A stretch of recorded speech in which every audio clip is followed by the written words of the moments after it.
A man with a drawn gun stood in the middle of camp.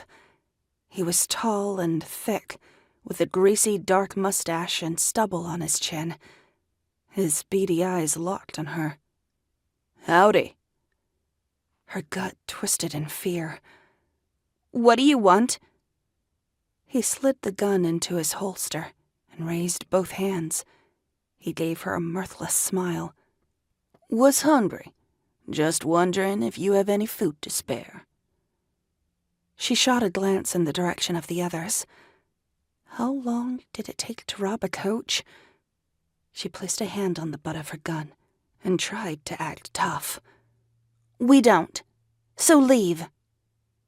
He took note of where her hand rested. "I don't want no trouble. Surely a good woman like yourself would find it in her heart to be a little charitable." "You need to leave." "I'm gonna poke around. Maybe you got some here and you forgot." He bent over and fished through Shorty's bag. With a whistle, he pulled out a wad of cash. "Not food, but just as good." He shoved the money in his pocket. Izzy's heart pounded in her chest.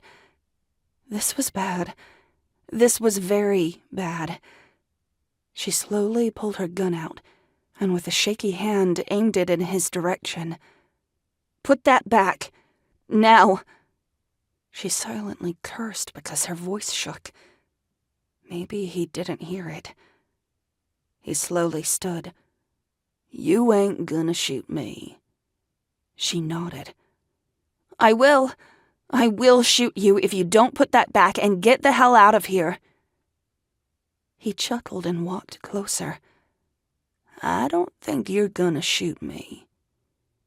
He kept coming closer, and Izzy took a step back. "You're scared, girlie, and you ain't got the guts to shoot me. I can see it in your eyes." Izzy's arms shook, and sweat dribbled down her back. "Do it. Shoot him." But her trigger finger didn't cooperate. He was close now. So close the muzzle of the gun pressed against his chest. His sour, putrid odor made her lip curl. "Go ahead.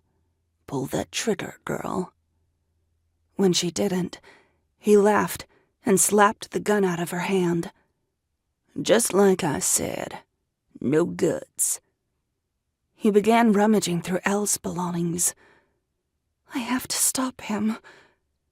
Without thinking it through, she jumped onto his back. He stood while she locked her arms around his neck and squeezed.